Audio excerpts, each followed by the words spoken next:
All right, happy Friday rolling out. This is your host, Crystal Jordan, and we are back with another reality check on a Friday night. You guys know that we are recapping so many of OWN's amazing reality shows, and we've only just started with the first season of Love and Marriage DC. But this season has got off to an amazing start. We had a conversation with Monique a few weeks ago, and tonight we are honored to have the very beautiful Ashley Silva in the building. So please help me welcome Ashley from Love and Marriage DC. Hi. Hey, Thanks for Ashley, having how are me. you? I'm good. How are you? I am great. Again, thank you so much for joining us here on a Friday night. Our viewers love to stay up and kind of check in on some late night conversations. So Yeah. I'm sure after seeing the second part of the reunion that aired this past weekend, last weekend, people are really excited to hear what you have to say about all the season and, of course, that reunion. The reunion was a reunion, okay? Well, we have come to know Carlos King for delivering reunions that are definitely worth tuning into. But I have to start before I get into that. I will say you looked absolutely beautiful. That Oh, green thank was you. given life. It was beautiful. Thank you. And I think you carried yourself with a lot of grace and a lot of respect, even though you were very honest and very open and very direct about Mhm. the issues. So Thank you. Very direct. yes, Thank you. yes, with your receipts, but still classy. I love the fact that you kept it classy. You really kept it about the issues. And a lot of Mhm. times on reunions, we see people make personal digs and, come back with a different type of attack on the person's character. But you were Yeah. very, very clear on defending your husband, defending your marriage. And there was just a lot happening. First Yeah. of all, how was this season? How was this first season for you? Because we know that your husband, DJ Quicksilver, is in the public eye. He's a very big DJ. I've known of him for years doing parties and a lot of celebrity type events. But for you guys both to get on this show and kind of share your relationship and all Mhm. the things that we didn't see besides him spinning, how has Yeah. it been for you this past season with joining the cast? Um, it wasn't really difficult for us to be open. For years I've had a podcast, so I've talked about my relationship, my marriage. Before that, I had a blog years ago that I was always really open and honest about. Mhm. So I've always been someone who was open about my relationship, about the good, the bad, all of it. So it was just another layer to it now with being on TV. And the only difference is, instead of, just my followers who Mhm. I had before, chiming in or whatever, now it's, anybody in the world, somebody in Mississippi is like, now they can tell me about my life. And I'm like, okay, all Yeah. right, that's a little different. Yeah. Yeah, it's gotta be a kind of like a culture shock, but the good thing is you were already in the process of sharing, which I think is courageous. Yeah. One of the things that I love about the Love and Marriage series is that you actually have couples that really have proven that they're serious about marriage. Mhm. On a lot of other shows, and those shows will remain nameless, you see people that have been married like 1 or 2 years, and then, the show makes them actually break down. They end up breaking up, or their marriage are separated because they go through it. But you guys actually have been married for 13 years. Arena and Jamie have been married for like 26 years. Like, these are Yeah. real marriages, and you guys have been able to stand the test of time. Yeah. Do That's you and that's not and that's not easy, you know what I mean? And I think that when people watch these shows and they see that we're having problems or whatever, they're like, "Oh my God, you're having problems and you've been together all this time." It's like, if you ever meet someone and they're telling you they don't have problems in their marriage, they are lying to you. right, They're right, lying. especially at that level? Like, if you've been married a year, Yeah. Or maybe even not, because I will honestly say, and I remember my first year of marriage, Mhm.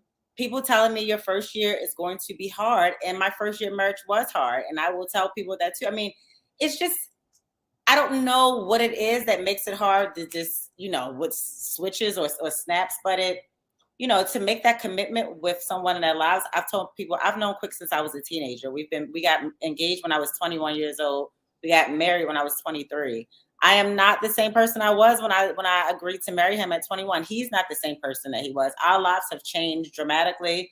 We went from no kids to two kids to two kids and a dog to a townhouse to a big house. Like all these things, like life changes, and with every different obstacle, we have changed as people, and it brings new problems or new gifts and new curses. And, you roll with the punches and you decide to grow together and roll with them together.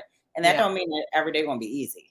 No, it probably won't be easy, but like I said, you have to give it up, tip your hat to the fact that these couples really are committed to love and marriage. Yeah. And I think that's what makes it different. Your husband talked a little bit about, especially on the reunion, he talked a little bit about his background prior to you guys meeting. And it explained, at least to me, it made it a little bit more, clear why he was, is the way he is, why he had issues with this, sharing emotion, and Yeah. why he was so dependent, on your love and you being that support system. What was going on in your life when you guys met? Besides being attracted to, Quick, what were your dreams? What did you want to do at 21 years old when you got married and Uh, decided to kind of put that on the back burner? so when I first moved in with him, I was like working at a furniture store in the office department, and I had just graduated from a broadcasting program. When about 2-3 months after I moved in with him, I got a job at like this talk rock radio station. It was like talk rock and sports. It was so not me, but I was like, I just wanted to get my foot in the door however I could. So that was one of my first jobs in like entertainment. I had to like go and like set up for an event and at these bars and all this stuff. So it was an experience. It was not me, but it was an experience. But my dreams were, I wanted to have my own talk show. I've always loved entertainment. I always knew I would do something in entertainment, whether it was acting or having a talk show, or, if I was going to write for a magazine, it was going to be something in entertainment, because that's literally my first love. It's like one of the things I don't have to really work hard at. It's like so natural for me to do that. And I even like on the other side of entertaining, like even at our house, we are always having something. I'm always making sure everybody's having a good time and having fun. It's literally one of my biggest passions in life. So that was my dream. My dream was I wanted to be this big media mogul, and I guess like an Oprah, like have a talk show. But then if I wanted to act in a movie, it's like, okay, I'm gonna come act in a movie. Okay. And I mean, it's still on my radar to do things like that. Yeah, well, it should be. I think God gives us second chances, and all the time. I could definitely attest to that. I had broadcast journalism dreams, got pregnant, got married in college, and was like, yeah, this may not be a good idea. Yeah. And you just never, then I was like, I just never thought that the opportunity to do this kind of thing would come back so much later in life, because growing up, we were taught you have to do that stuff when you're very, very young. Have changed. So I think that you're definitely, whatever is for you is definitely finding you, and it seems like it's definitely on the way now. Is that one of the things that attracted you to Quick? The fact that he too had, entertainment, was kind of in that same vein? I don't, it may have been subconsciously, but not really. Quick at the time had really long hair. And he had like really long dreads, and I love them. So yeah, when it comes, so him DJing, yes, he was a great DJ. At the time, he had just started, I think, on being an on-air personality. He's much better now than he was back then. But yeah, I mean, subconsciously, maybe it was because Quick and I do have a lot in common, and that is one of the things that helps our relationship, is that we enjoy a lot of the same things. We are very different as well, but we at the core of us, we enjoy a lot of the same things. Yeah. Well, I think you can see that, and especially because you guys have been through a lot. But I want to play this clip from the reunion.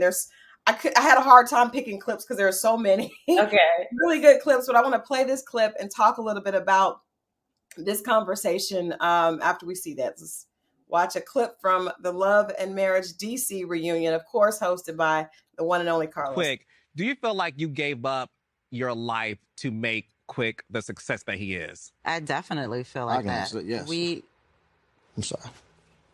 Sorry, babe.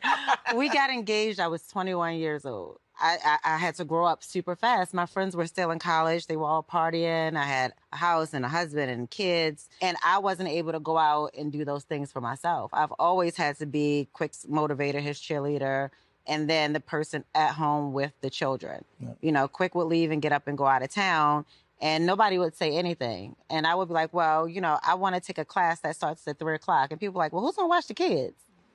And I'm like, that's really unfair. Is that why you fell into depression? Yeah, that's the biggest part of right after I had Ashton.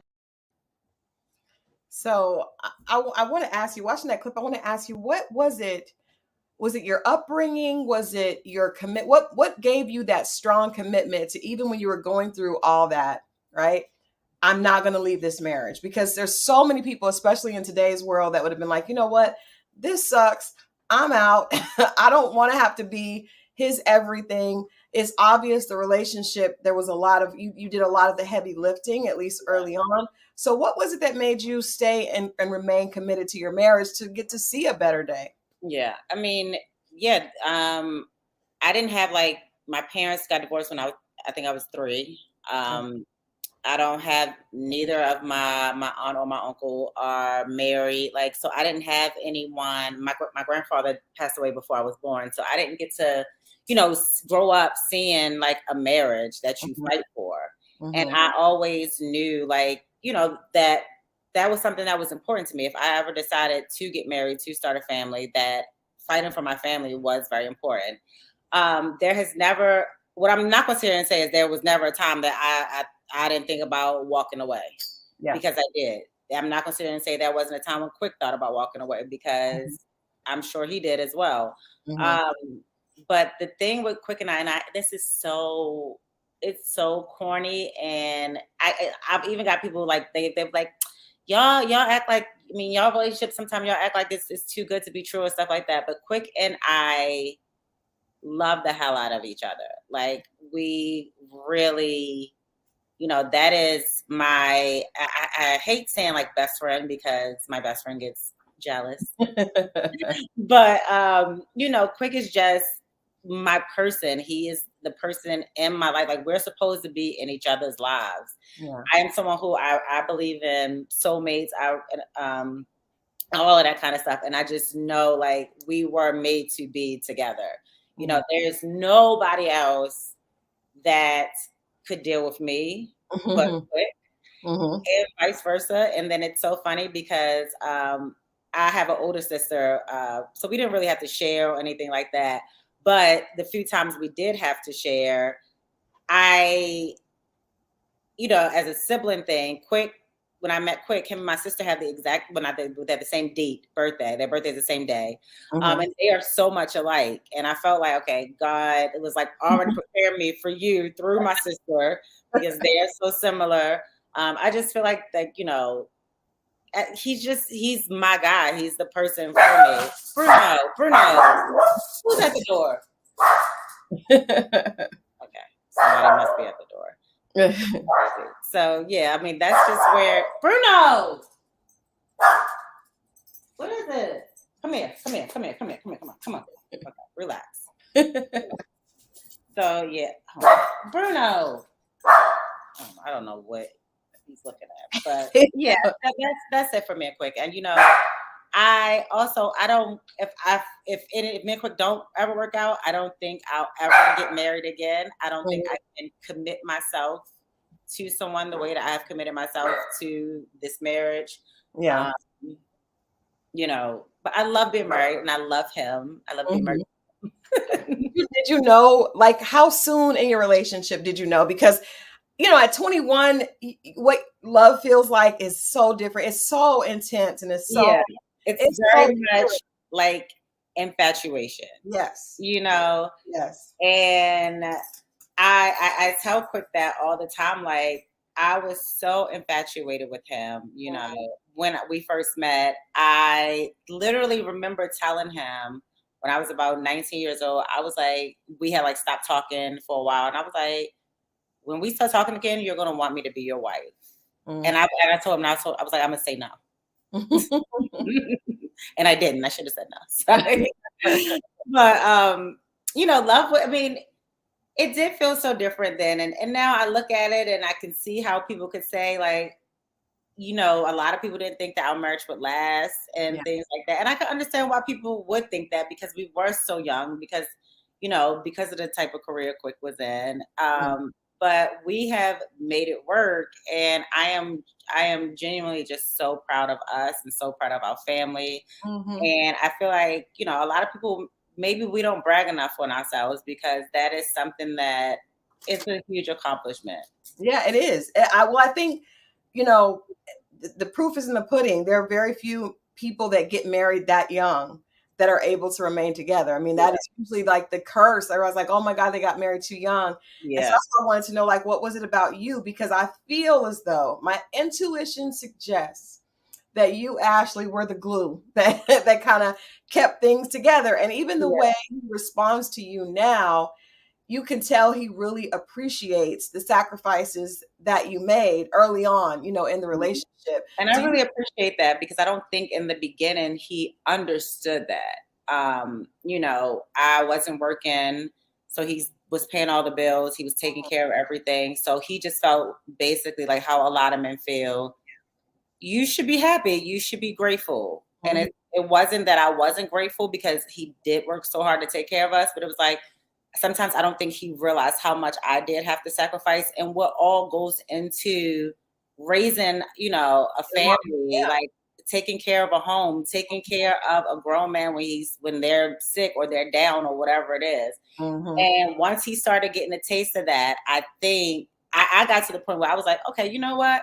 I'm not going to wash these clothes. Yeah. See how you feel. Okay, I'm going to wake up in the morning before you wake up and I'm going to leave the house. And now you got to figure out, you know, the kids and all of that. You got to figure it out. And he would be calling my phone. Nope, I can't call nobody. Right. Who I call when I can't figure it out. So once I started doing stuff like that, you know, things started to change. Yeah. Yeah. Well, I like the fact that both, you know, you spoke to it at the reunion and you and Monique have both said that's like, there's this idea that if a man is a provider, especially at a certain level, right? That not even just men, but even other women are like, oh girl, you should be good. You should have. I got the most flack from women, women. And I, you know, whenever I would express like, you know, I'm upset that I can't take this position or I'm upset that I can't, you know, take this class or whatever it was. People would literally be like, girl, especially like older women, it would be like, girl, you got a good man. And blah, blah, blah. It's like, great. Yeah. Well, do you realize I'm still a person? Right. Yeah. And I, you know, I have my own dreams, my own aspirations. And I think when it really clicked for me was after I had my daughter. Because I was like, I don't want her to ever be dependent on a man. I don't want that for her. You know, so I had to show her that, yes, you can have a family. Yes, you can have a husband. But yes, you are still you. Yeah, you can still love yourself and you still deserve your own happiness. Yeah. You know, so I love the fact that you guys both are like, yes, we do have, they're amazing providers, but I need some more. I need some emotional support. You got to realize that I also have dreams. And so I think that's because I think our culture, especially African-American culture, that was really the way that a lot of people felt like, as long as he provides, you shouldn't have any complaints. And it's like, it's like we're supposed to be so grateful. And it's like, I said, I appreciate everything my husband does for me. And it's like, well, are y'all out here telling these men how grateful they should be that they have these wives that are bearing their children and taking care of them? Like it is not my duty to do that. Like, you know what I mean? So I think that gratitude needs to come on both ends of the spectrum. And we need to stop making Black women feel like, you know, if we have a man that works hard, then we've hit this jackpot of a huge prize or whatever it is. Like she should, like, it is like she should be so grateful that he girl, he works and he comes home, and that's Right, it. right. It's like, so yeah, there's another part, I think, at the part two, when Quick is like telling Jamie that I've told him before, like, you're not getting a pat on the back for being a good dad. My husband, I mean, Quick still does this now to some days. He'll be like, oh, I signed Ashley's permission slip. Okay. Okay, like, what, sir? Like, okay, great. Oh, I was just telling you. Like, I mean, it's like you want a pat on the back for doing very simple things that you are supposed to do. Right. Now it's dad responsibility. It's Right. not I watch the kids. No. Right. Oh my God. I hate when people say like a father is watching the children. Yes. I've even heard people say, Are you also paying him? Right. Are you also paying him to do so? Because what? Right. No, absolutely. Absolutely. Well, I want to take a little bit of a pivot, because one of the things that was very clear is you and Quick are definitely on the same page. You guys came together and sat to, you had each other's back the entire time. And of course, the audience, Twitter and everything was responding to the issues with Winter. And really, it seemed like Quick and Jamie, which is more so Quick. First of all, why do you think Winter had such an issue, from calling him fun size to allegations that she would not produce but continue to suggest? Yeah, I think that a lot of it stems from the vegan dinner.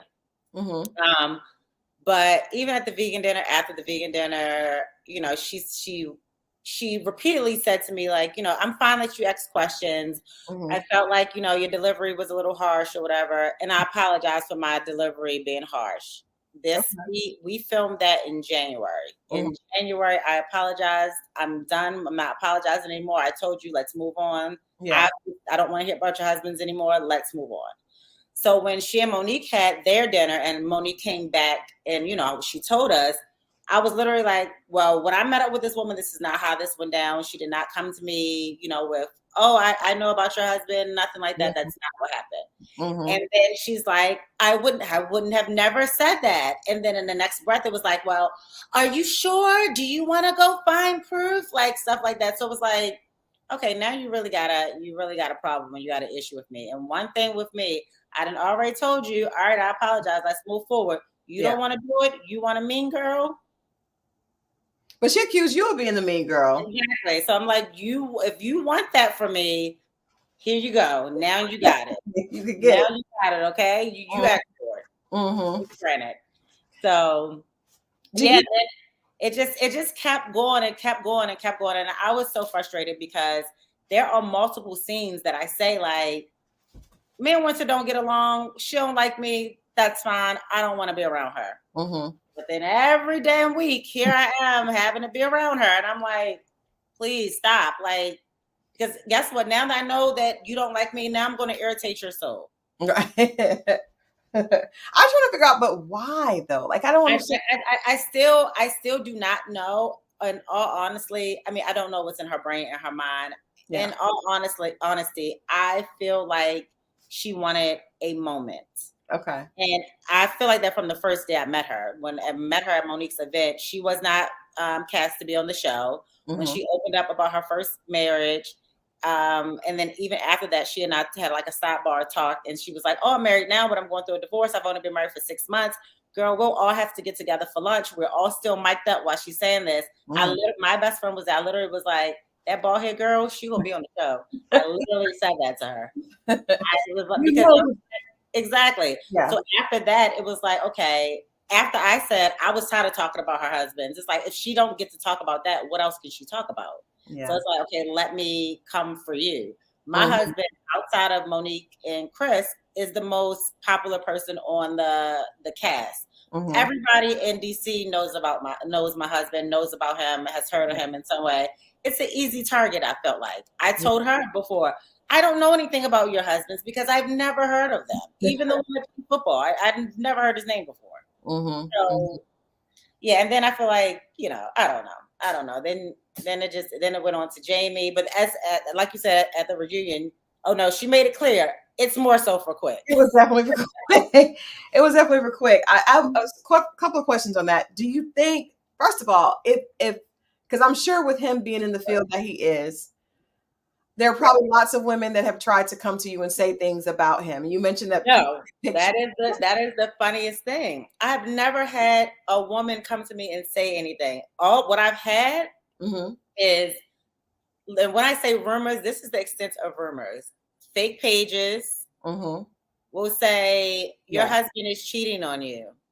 Like literally, that's what it'll say. Or I won't get people who like I was said on the reunion, like quick takes pictures with people in the club. People like if somebody posted, I don't care. Like that's his job. And what people don't realize is that he's a local celebrity. Like his job is to go out and entertain, and Quick is very friendly with everybody. Right. He takes the pictures, he buys drinks, like that's his job. Right. Like so no woman has ever come to me. I've never had a Barbara and a Shirley moment. Shirley moment. Right. Ever. No, I've never had that. Is good. First of all, that's great because there are a lot of women with far less popular husbands having we had so much stuff that was edited out. And I've said that before. I said, girl, she wanted to make it seem like, well, he's the DJ in the club. Girl, the damn milkman in the neighborhood could be fucking around. The mailman, the man Quick always say, the manager at CVS is probably the worst motherfucker on the earth. Okay. That's real though, because I mean, it doesn't, it just access is one thing, but I mean, you have access to the guy at UPS, the UPS man, Exactly. So, okay. So that's a good thing. Cause I was like, she's probably used to this and not. No. And I think, and that's why, and I was, we have a group chat with the ladies that are on the show, minus Winter.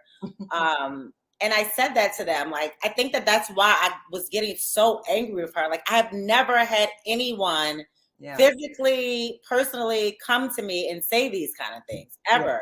Yeah. It's usually Cutie Candy 12734 with 0 followers on Instagram that'll send me something. Like, I was like, that's why I was so irritated. I've never had experienced that before.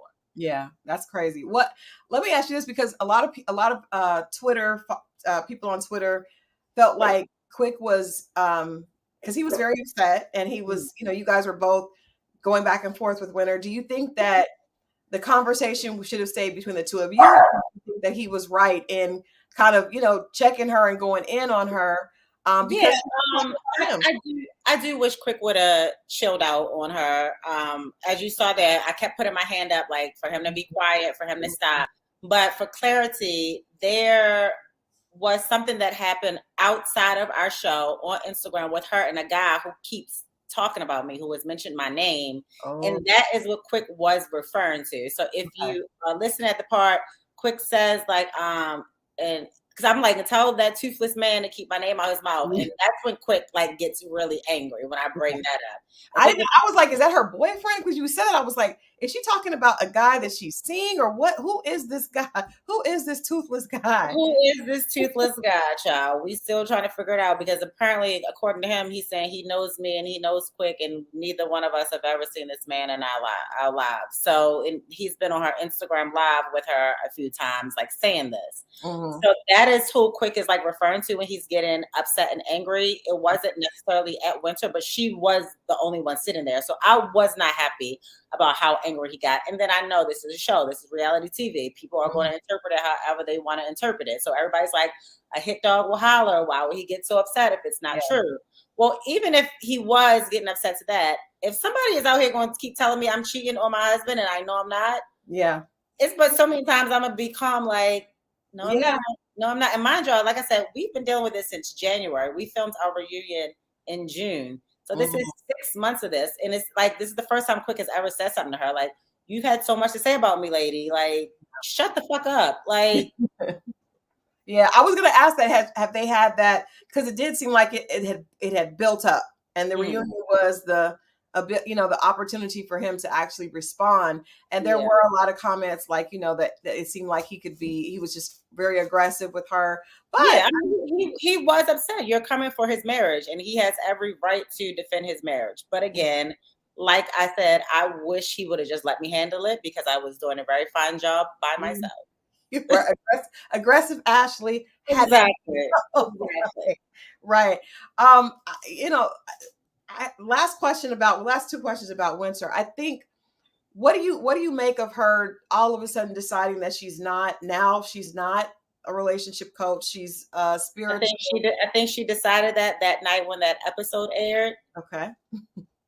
And that everybody felt how I felt. Yeah. Well, we saw the clips of her saying she was a relationship coach over and over and over, and even Monique was like, "Well, that's what I know you as." The entire time we filmed, she was a relationship coach, but all of a sudden, the night this episode aired, she tweeted that she was not a relationship coach.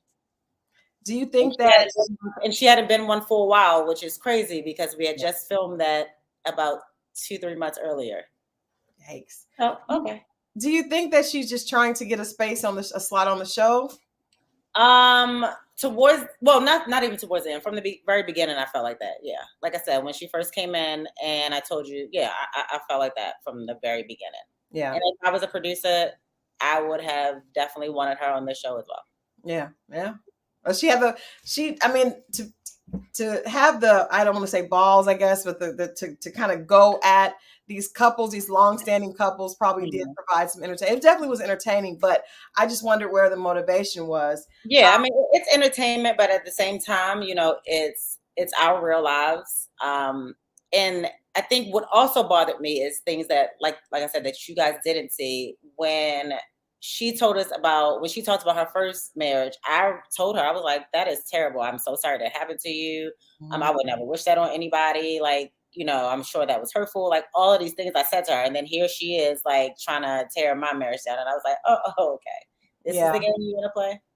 A lot of people have said there may be some jealousy because, you guys are in these long-standing marriages.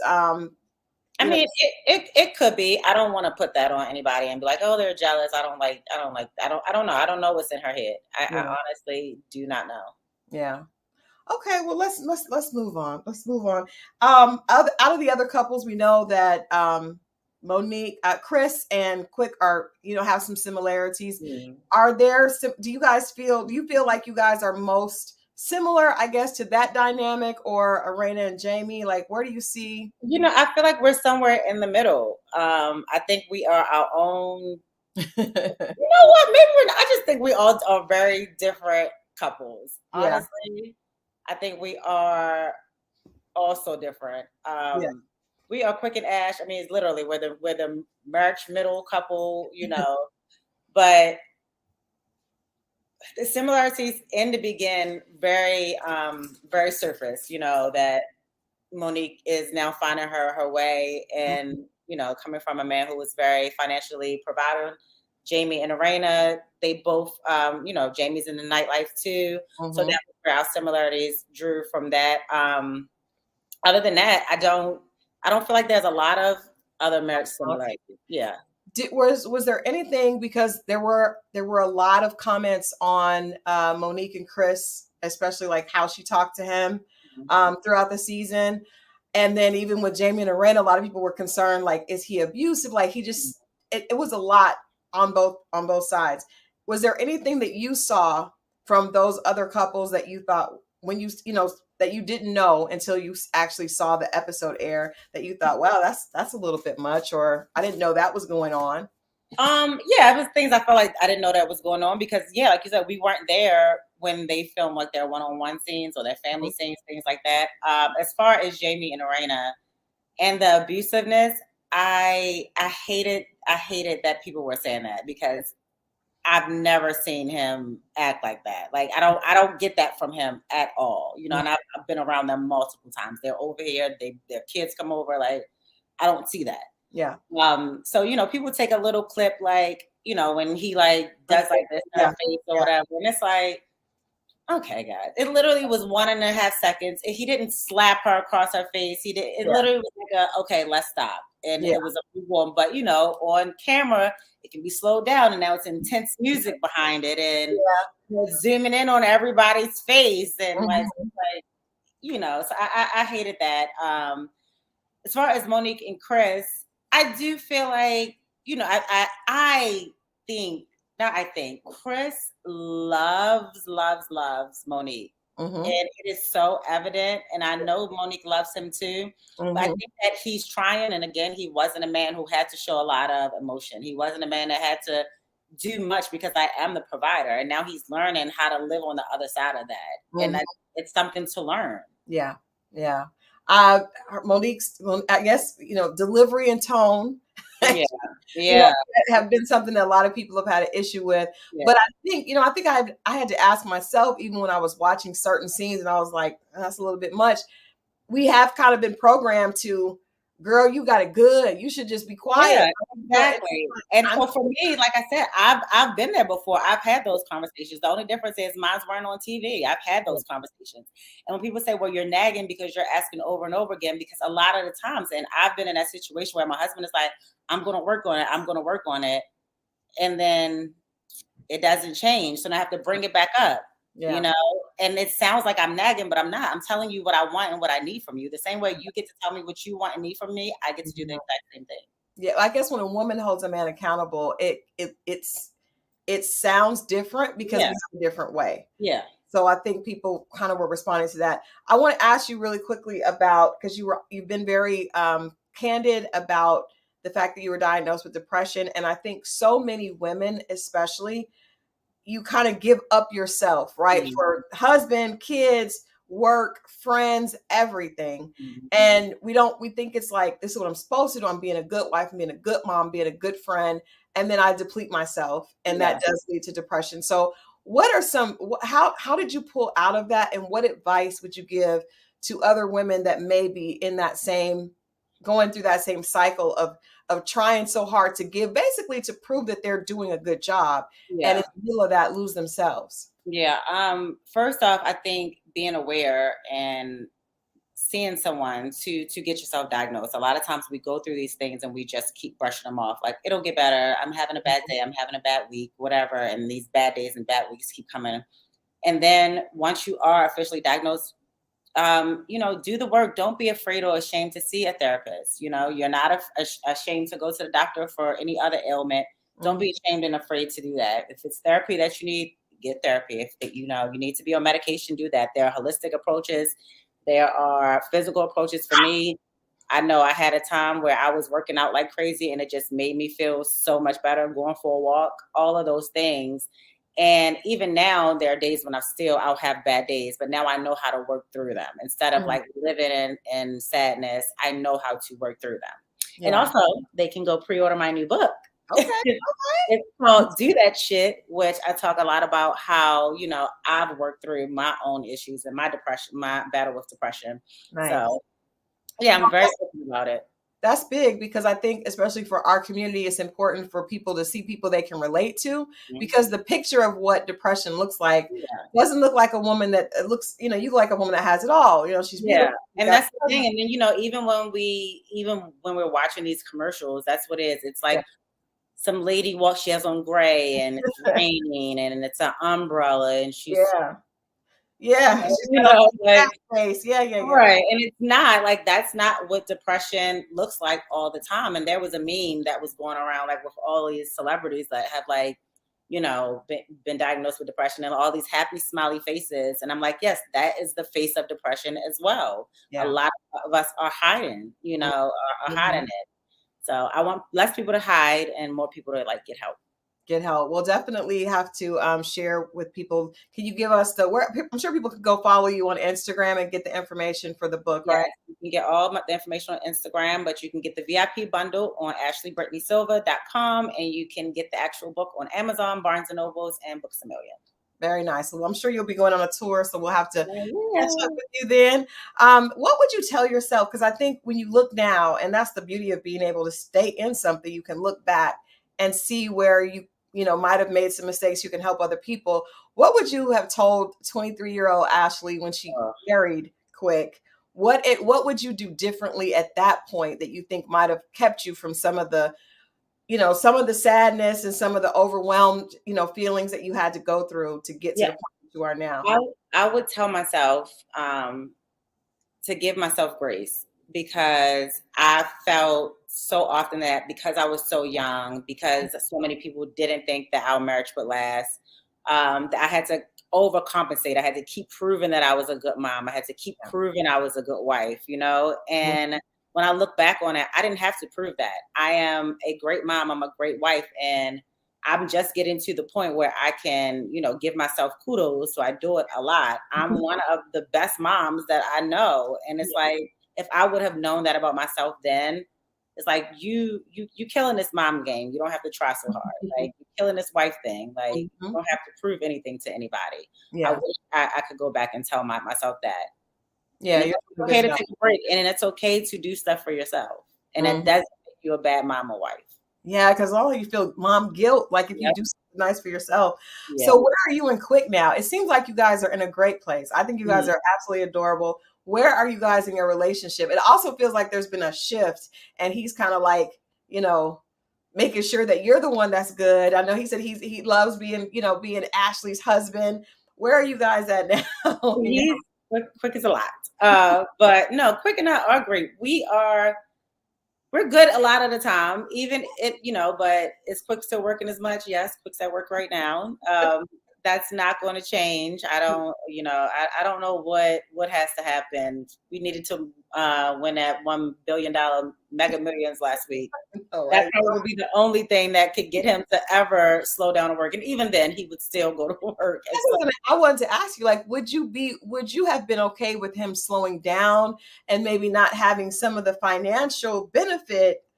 Would you have sacrificed some of the finance to have him at home? And no, because I mean, financially, we are in a good space. We own businesses, you know, like, but Quick loves to be busy. Like, I don't know. That's what I said.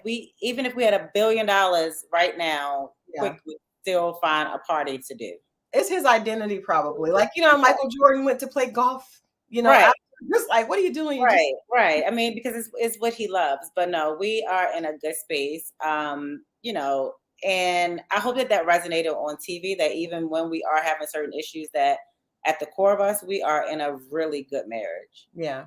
Well, I think people did see that. Any regrets or anything from the season? Anything you wish you would have done differently or would do differently when you guys come back for season 2? We're just going to put that in the air. Yes, put that in the atmosphere. No, I don't really have any regrets. I don't really have any regrets. No, you know, it was a learning curve, you know, that been our first season. But kind of once we were in it, I don't regret anything. I don't think I would have said or done anything differently. Yeah, I love that. Well, we definitely are going to get our Do That Shit. I love the title of the book.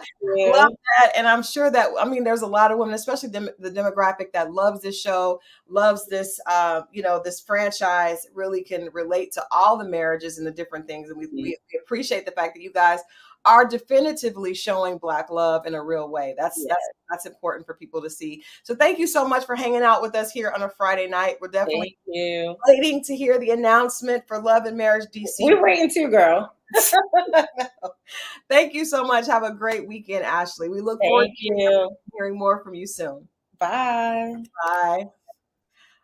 All right. Thank you guys for hanging out on a Friday night. As always, right here, Reality Check. What a great interview and just good information for those of you. It doesn't have to be a wife. You could be a mother. You could be a sister, a family. Just sometimes we get so overwhelmed giving to others and we forget to keep our own cups full. So make sure you take a cue from Ashley and do that shit, right?